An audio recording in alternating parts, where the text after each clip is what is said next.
Okay, welcome back to Core Skills Pronunciation. This week we're going to be talking about bad habits. Now, as you know, there are 12 weeks in this sequence of classes, so there will be another lecture from me about bad habits. Now, I'm keeping this subject fairly open. There are linguistic groups that have their own bad habits.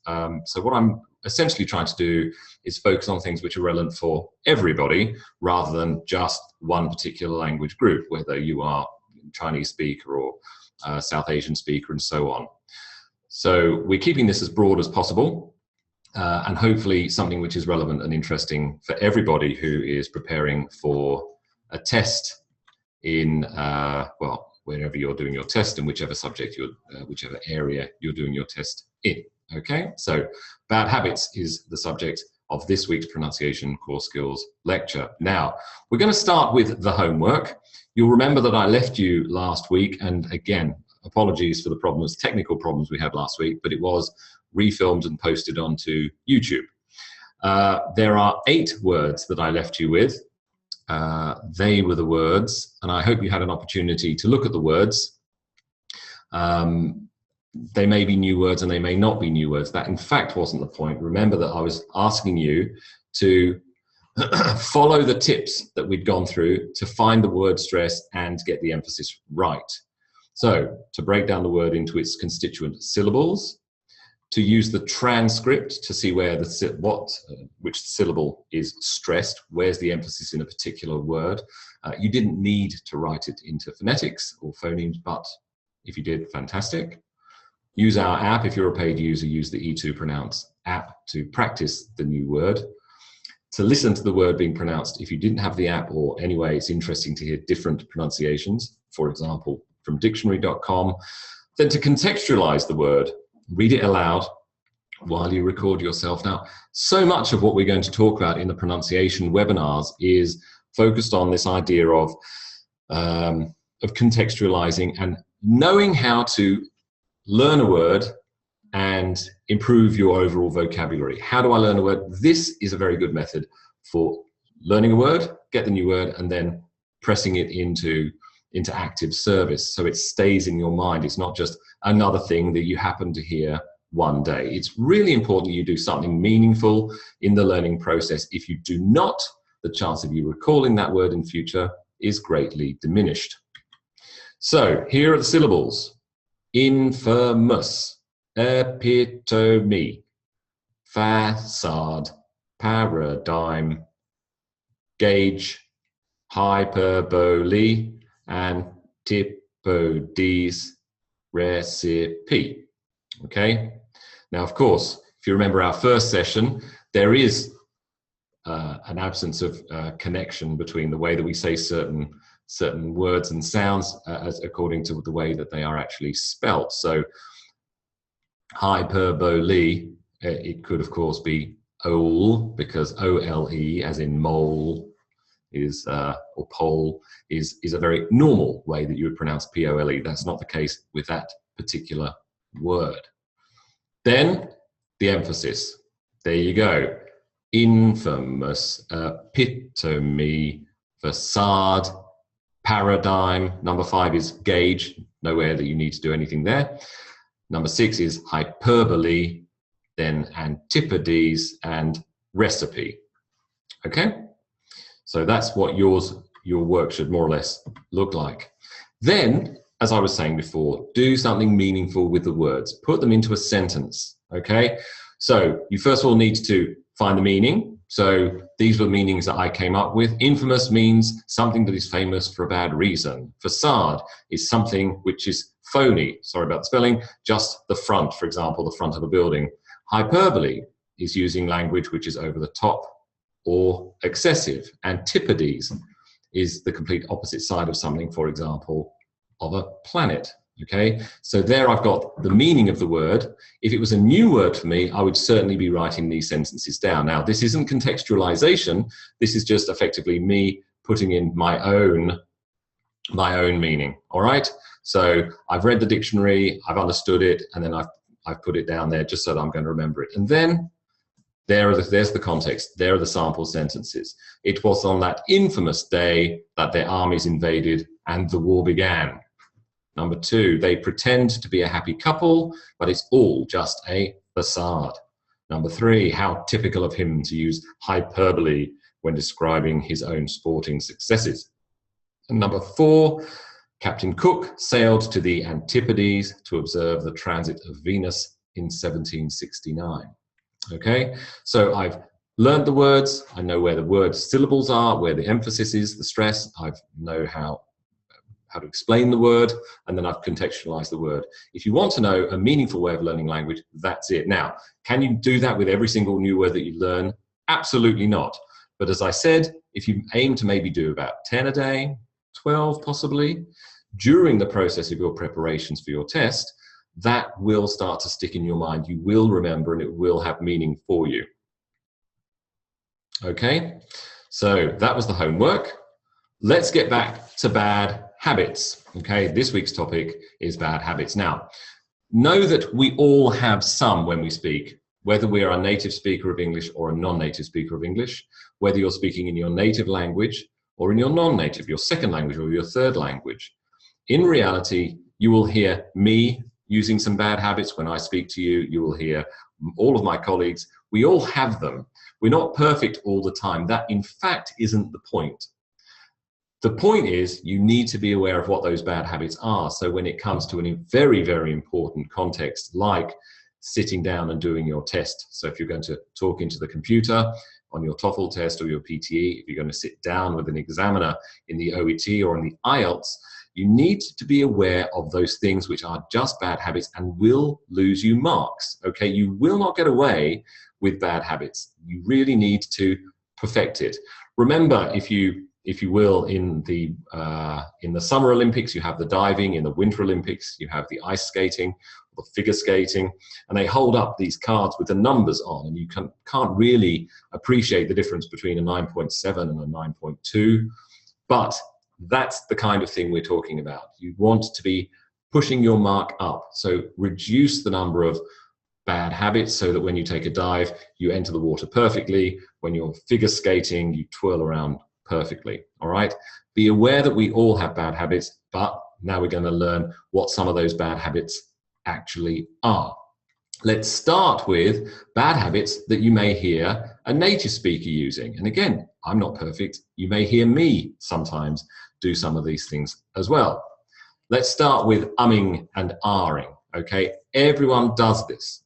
Okay, why do we do this? We do this because we're not sure what we're going to say next, because we are perhaps talking about something that we have no opinion on. This is frequently a problem in exams and in tests. You're asked to speak about subjects on which you have no previous experience or no prior knowledge. So there's a lot of umming and ahhing involved. If you're in a test where you are expected to speak against the clock, so the clock is very much in front of you, what do you have to do? The same thing as in any test, whether you're with a live examiner or sitting in front of a microphone. Okay, slow down. Don't be like this poor lady on the floor here, try and go too fast and trip over. Okay, take a deep breath and slow down. If you are aware, if you are conscious of the amount of times you go ah and then you will improve that. If you are not, if you are oblivious to this very bad habit, then unfortunately it's just going to get worse. Raise your general consciousness of this and it will improve. And you'll see at every stage here today, I'm talking about recording yourself. Record yourself. You must record yourself. If you're not already doing this on a regular basis, start doing this and record yourself every day. You will hear how many times you go and ah. It's common for people in 30 or 40 seconds of speaking to do it 5 or 6 times.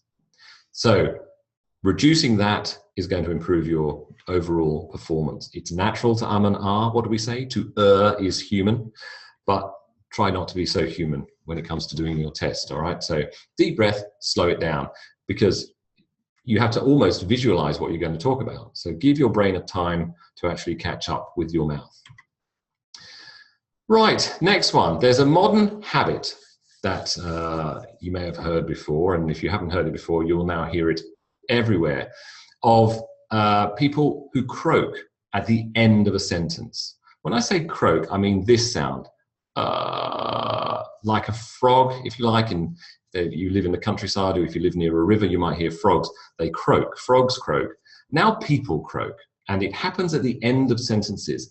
I don't know if you know who this person is. I don't know that I could have identified her if I wasn't preparing for this particular lecture, but this is Kim Kardashian. If you've not heard of her, your life is richer for it. However, this woman croaks at the end of her sentences. She's not the only one, and it's not about men against women. Believe me, I'm not sexist, but this is especially an issue with women, the croaking. What is this thing? Well, if you remember when you had voiced and unvoiced sounds, b and p. When it vibrates, it's voiced. When it doesn't vibrate, it's unvoiced. Well, it's a similar sort of thing. If you feel that you might be croaking at the end, at the end of your sentences, again, do the same thing. Hold your throat and feel what's going on there. Okay, this is called vocal fry. Okay, it is a thing. It is a real thing, and it's like this all the time. Okay, this is Britney Spears. Don't be like Britney. Okay, that is quite irritating. Now, if you have vocal fry, if it's something that you do, okay, what do I do about this? Is this a big problem for me when it comes to my test? Possibly, partly because if your test is an automated test and you're talking into a machine, if the sound isn't clear enough, then of course the machine cannot record you clearly. So you need to be aware that certain sound impurities will have an impact on your overall score. So if you're croaking all over the place, the machine might think you've got a cold or something, and that's not really going to be very good for you.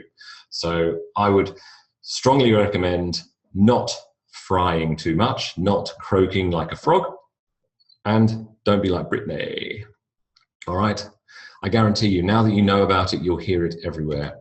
It started, I think, in the United States, but it has spread all over the world. So I will meet people in Australia and they have vocal fry. You hear people talking in the UK, they have vocal fry too. It's kind of a fashion thing, a little bit. You look at a movie from the 1950s or the 1940s, nobody is frying. That is now very much a post-90s phenomenon. Now, what happens if you find that you've got vocal fry? What if you're recording yourself talking and you can hear this croaking going on? Well, a couple of suggestions. First of all, I would say don't copy bad habits of native speakers, even if they're famous native speakers. Just because they are doesn't mean that they necessarily speak better English than you. Quite often it's the case that they cannot speak better English than you. And I often tell my students when I'm having a tutorial or in any other context, look, frequently learners of English have had to genuinely learn the language. That's not the case with native speakers. A native speaker has not had to learn English, we just sort of imbibe it. Okay, last week I talked about how do we know about dependent prepositions? How do we know how to say something? When the answer is, well, we just do, that's okay if what we're doing is right. If what we're doing is wrong and it's a bad habit, don't copy it. You need to learn and you need to distinguish between something that is good and you want to imitate for a good reason and something which is just appalling, like vocal fry. So don't copy bad habits, first thing. Second, if you have a natural pitch, speak to your natural pitch. What people are doing when they fry is they're trying to lower their natural pitch. If I want to do vocal fry, I have to lower my voice, okay? I already have a deep voice. If I lower it, I can vocal fry. That's what people are trying to do. They're trying to lower the pitch of their voice, talk lower, and maybe be taken more seriously, ironically. Push more air through your larynx. There's a lot to be said for making sure that you are breathing in and breathing out in a way which is going to be much more beneficial to your overall speaking performance. Not many people think about this enough. If you don't have enough air in your lungs, it becomes a lot more stressful to produce language. It becomes a lot more difficult to actually speak because you're not taking in enough air, and then you can only speak a little bit before you breathe again, and then you start not exactly hyperventilating, but you're breathing too much, your breath is too shallow, and then you end up with some of these problems, okay? Be very aware of your breathing and then put more air through your larynx. The more air that's coming through, the more natural your pitch. Be self-aware, the next thing I'm going to say. Record yourself speaking to check what you're doing. If you can't hear it yourself, maybe you'll hear a recording of yourself doing it, okay? Now I'm doing these videos on a regular basis and I listen again, I can hear the way I speak. It's always quite strange and a little bit disturbing to hear our own voices, but that's what you got to do. Become self-aware, listen to what you're doing, self-correct, all right? The croaking is not charming. By the way, now, not everyone agrees with this, but vocal fry can be bad for you. So if you do have vocal fry, ultimately it could damage you over the course of many years. So just think about your future. You want to be talking into your 60s, 70s, and 80s and beyond. Maybe think about changing your vocal fry in your 20s. All right? That was the second bad habit that you hear natives do. The last one I'm going to talk about as far as what a native speaker might do is uptalk. Okay, it's also called HRT. Okay, if you notice there, high rising terminal. Terminal being on the end, high rising terminal, meaning going up at the end. Now, I'm going to read this normal sentence to you. All right, normal sentence, group of sentences. Listen to my intonation and look at the arrows, okay? The arrows are all green because they're all doing the right thing, okay? They're going down, down, down, and the last one up. It should be obvious to you why the last one goes up, but listen to me reading first. John and I went to the supermarket on the corner of Chapel and Commercial. We went because we needed stuff for our dinner party. It's excellent. Have you been there before? Intonation goes up. I'm going up. It's a question. When I'm making declarative statements, I go down, okay? Well, John and I went to the supermarket. It's on the corner of Chapel and Commercial, okay? 2 streets. So when you're giving information and it's factual information, you go down. If you're asking a question, you go up. Listen to the intonation. If you don't believe someone, you go, really? Up intonation. Do you think so? Up intonation. Okay. So questions generally require an up intonation. Statements a down inclination. Now, what is up talk? This is up talk. Okay. Listen to me doing this. I'll do it in my accent. My inclination is to do it in a foreign accent, in an Australian accent for me, which is foreign. In the up talk, the HRT is up. John and I went to the supermarket. It's on the corner of Chapel and Commercial. We went because we needed stuff for our dinner party. It's excellent. Have you been there before? So every sentence goes up, okay? This is a terrible habit. This is common. A lot of people do it. Now, I do need to say this. It is highly probable that in tests, this will be listened for, especially if you're talking to an automated test marked by an algorithm. Uptalk is a bad habit, okay? Don't do it because that will have an impact on your score. And if you are doing it and you're having a face-to-face conversation with an examiner, they may be more lenient about it, but it isn't charming. It's not a great habit. So the uptalk is a bad habit. We do have natural upward intonation, but that is much more related to asking questions than saying, I went out, it was great, I saw my friends, they're awesome. So again, if you haven't noticed uptalk before, you will start noticing it now. And if you do uptalk, again, listen to yourself, then you'll have to think, maybe I am doing that and I need to rein it in a little bit. It's very common in Australia, but it is absolutely everywhere. It's not unique to Australia. You'll hear it all over the world. Some people in the United Kingdom complained that it was Australian soap operas that brought uptalk to the United Kingdom. It's a good theory. I don't know that it's necessarily true, but it's certainly all over the world. In America, they do uptalk, and I don't think they've seen an episode of an Australian soap opera in their lives. All right, what's the solution? Well, the first thing is just stop doing it. It's like that joke, doctor, doctor, it hurts when I do this. And the doctor says, well, just don't do that. If you don't want to uptalk, stop uptalking. That's the first thing, although not very scientific. Second thing, think about it. If it's a question, then the question can and probably will have an upward intonation. And then, as I said before, be self-aware, record yourself, check yourself, listen to yourself. Are you doing it? I can say with quite a lot of self-assurance, students that I speak to who are based in Australia and have been here for quite some time have been infected, I might say, by uptalk. So I can tell if I'm talking to somebody from Korea when they talk to me and they got this uptalk, HRT intonation. I will say, do you live in Australia? They'll say, yeah. Okay. Well, it's one of those things. It's one of those indicators. Remember, what are we looking for in our exams? Clarity. You need to be pronouncing clearly. You want every word that you say to be understood, and you don't want any difficulties. So make sure that you are doing the right thing, do the right thing by yourself, record yourself, and iron out some of these bad habits. All right. So there are 3 bad habits that you will hear from native speakers. Not all native speakers all the time, but a lot of them a lot of the time. All right. Now I'm going to focus on one relatively bad habit that non-natives have in relation to English language pronunciation, and it is this: the ED on the end of regular verbs. Okay.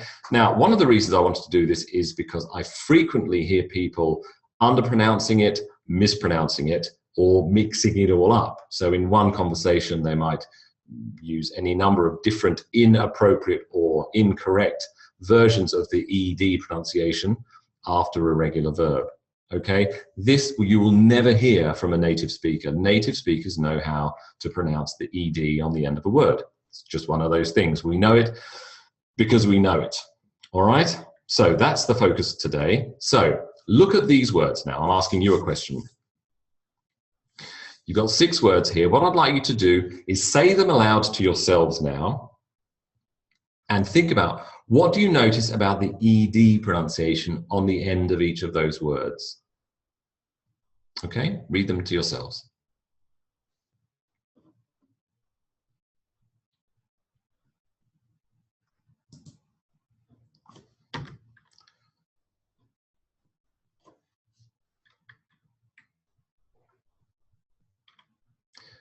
Okay, I'm going to read them to you. If it wasn't clear to you, let me read them aloud and then we'll work out what they've got in common.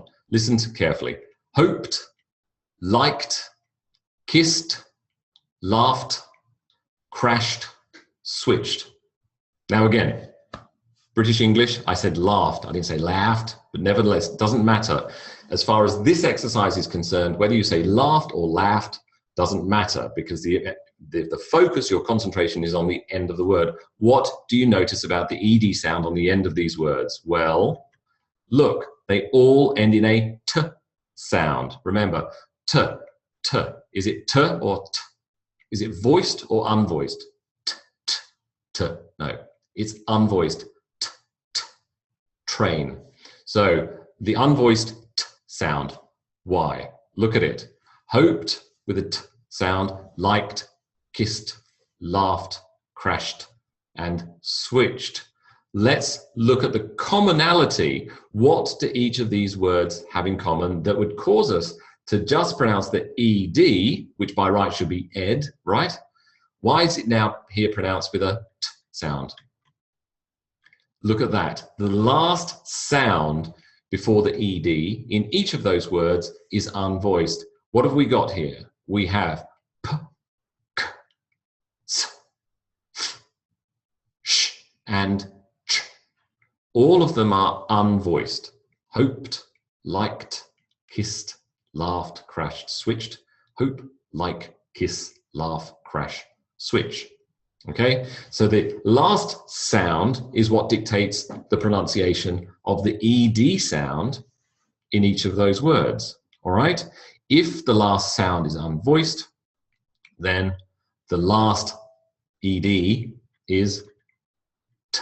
All right, now rule number 1 for you. If the last sound is unvoiced, the sound of ED is T, unless, and this is why I wrote it for you, unless the last sound is in fact a T. All right, Now, what do I mean by t? Remember, the conjugated verb has ed. So like, liked. I like, he liked. All right? So in the past, liked. I've conjugated, I've added the k, t, liked. So what does that mean? Unless the last sound is a t. Well, look at these. Forget about that rule. No, don't forget about the rule. The rule is important. It's absolutely relevant for the unvoiced sounds, except for the t sound. What if the last sound is a t? Look at these. Read them aloud to yourself right now, and let's think, what is the sound of the ed now?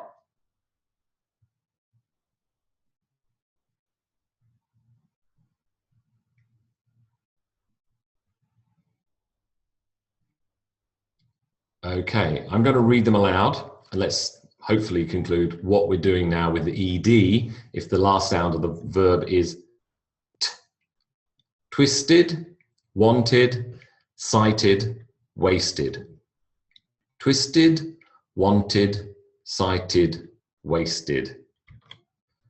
I hope you noticed the id sound. Id. It's not ID, it's id. The id sound on the end of the word is what is important here. So if the last sound of the verb before conjugation is t, twist, want, cite, waste, the conjugated verb is an id. Twisted, wanted, cited, wasted. Okay? It's the same for a word that ends in a d. Remember, by the way, t and d are related. One is voiced and one is unvoiced. But even though one is voiced and the other is unvoiced, this is a rule, okay? Loaded, succeeded, added, descended. The sound in each of these words is an id sound. So this is another rule for you. Second ed sound rule, if the last sound of the verb is a d or a t, the sound of ed is id. Okay? So once you've conjugated the verb, it becomes an id sound. Wanted. Okay? Pasted. Tasted. All right? Great. I'm glad that I've given you 2 rules. Even though there was an exception to rule 1, we've covered ourselves in rule 2, which leads us beautifully to this. There are these words, and how would you say these words? You've got 5 words. Read them to yourself out loud, and let's see what they have in common.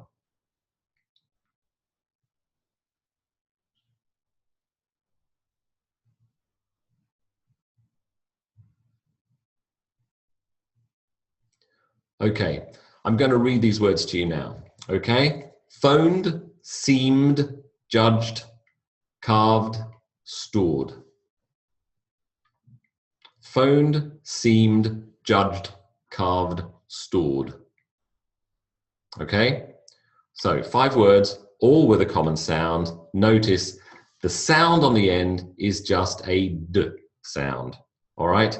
Remember from our first session, don't say the D sound. It's not a D sound. The sound isn't a letter. The sound is a sound. So the D sound.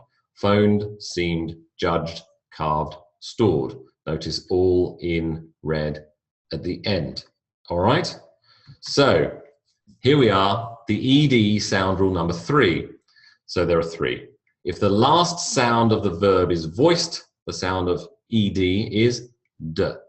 Okay, remember, I want to emphasize this so you don't get it wrong. If you're not sure if it's voiced or unvoiced, put your hand to your throat and say it.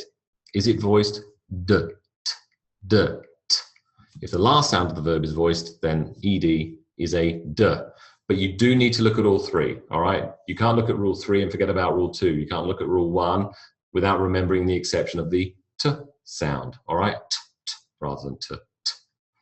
Okay. So you've got your 3 rules. Now you know how to take on the ED, and you know that there is a rule, all right? It is very peculiar when people say, I like it. I like it. It's weird. Light is a t sound, and it's only 1 syllable. So it's something that stands out quite harshly on our ears. As I said before, and I must stress this, When you say something which is wrong, but a native speaker does it, it's one thing. When you do something wrong, which a native speaker would never do, that's another. And that's what you need to be very, very sensitive to.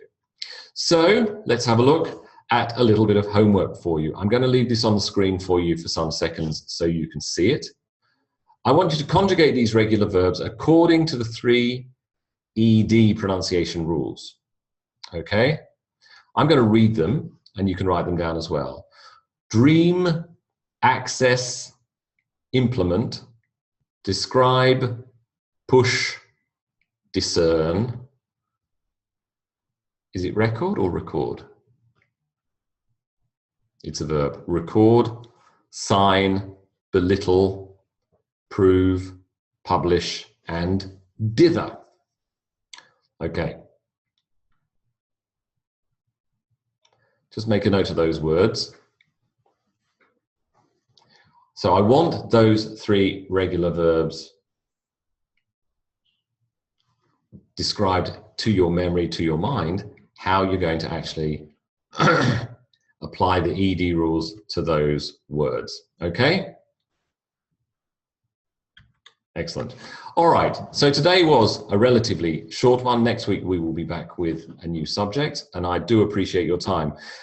Regarding difficulties and bad habits with pronunciation, I'm very happy to hear from you what your thoughts are or what your anxieties are. Remember, in these core skills sessions, we're doing things which are relevant for all language groups, not just your language group. So we do need to do things which are relevant for people from all over the world, all right? So if there's something that's bothering you or you're not sure it's on your mind and you're not sure how to do it, drop us a line, let us know, and we'll be happy to talk about it, okay? So I'm going to take some questions if anyone has questions. I'm going to stop sharing.